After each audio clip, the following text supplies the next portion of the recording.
Assalamu alaikum wa rahmatullahi wa barakatuh. Bismillah walhamdulillah wa salatu wa salam ala man la nabiyya ba'da imam al-umma Muhammadu sallallahu alayhi wa sallam afdalu salawatullahi wa salamuhu wa barakatuhu alayhi. We are Uganda. Okay, tugenda tandike twakomye tuli mu kitabu kyaffe kino ekya Buuku Iqra, ekitabu kyaffe kitwasoolayo okubeera nga tuyiga mu kyo okusoma Quran ey'ekitiibwa.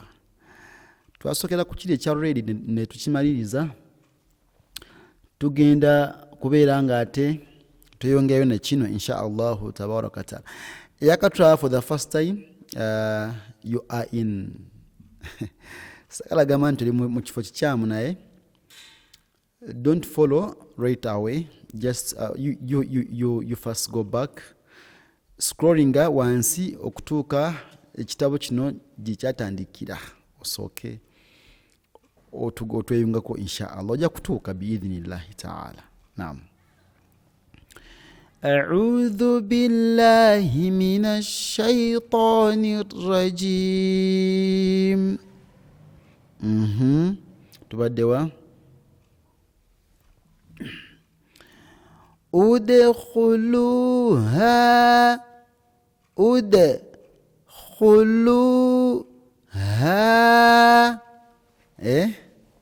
تدوم ادخلوها بسلام. Kiri kitya? udkhuluha bisalamin. Bw'oba ogenda kweyimirira ogamba nti udkhuluha bisalam, udkhuluha bisalam. Nuyongeza rakati nezifuka mukaaga. Naye oba ogenda kuyungako mu maaso ekigambo wano ekirala ogamba udkhuluha bisalamin. Singa maaso wabeerayo ennyukuta ekukkiza okola ki? Okwolesa tanwini eno. Ngamba wano ebitwa bisoma ddaye tubita ahkamu nun sakinatu wa tanwin oba innamula, amateeka agalamula nuuni eya sukun ne tanwin twagasoma wano. So era bono scrollinga wansi eyo ojja gasangayo biidhnillahi tabaraka wa taala. Naam. ولا تقم على قبره ولا تقم على نعم قبره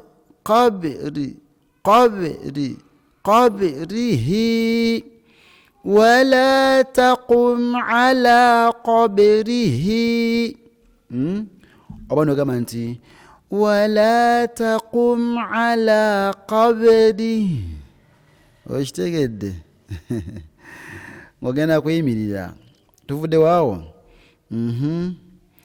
فبدأ بأوعيتهم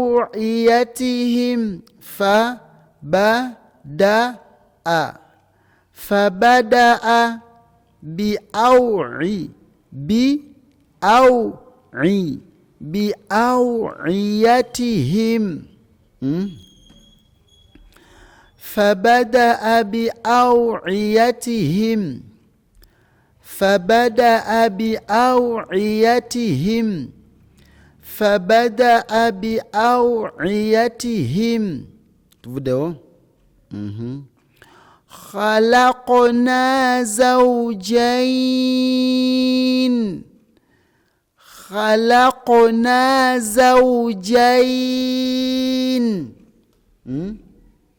تدوم خلقنا زوجين, but since it's at the end ogenda kuyimirira, you have to apply this madulin here. Okay, naga nti madulin ye maddu ebeerawo oluvannyuma lw'ennyukuta yaki eya lin omuli ya oneki ne waaw. Singa emabega waayo mubeerayo fatha Kitegeedde kati wano oyinza okwemirawo tonga nti jain. Okitegedde nga Allah bwe yagamba nti li ila fi Quraish ate nga kiri Quraishin. Okitegedde so jibeta maddu ki maddulin example ziri mu sura Quraish kumpi ayat ezisinga obungi zonna. Okitegedde zonna ziri mu suratu example eyo weeri awo at the end. ila fihim rihlata ash-shita'i was-sayf. Ekigambo sayf was-sayf.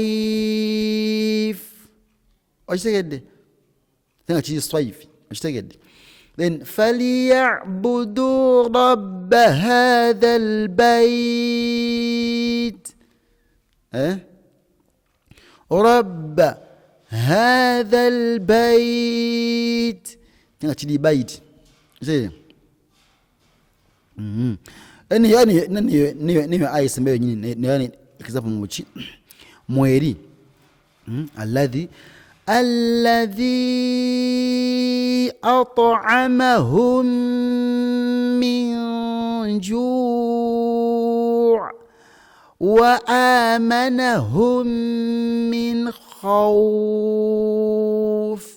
Ate nga kiri khawfi khawf obanga afundikira ine byedda nga tuli mugundi mu kwaya za z'essomero. Otegedde tuli wano khalaqna zawjayn. barakallahu fikum wa jazakumullahu khayran fi dunya wal akhir. tukomao. Assalamu alaikum wa rahmatullahi wa barakatuh.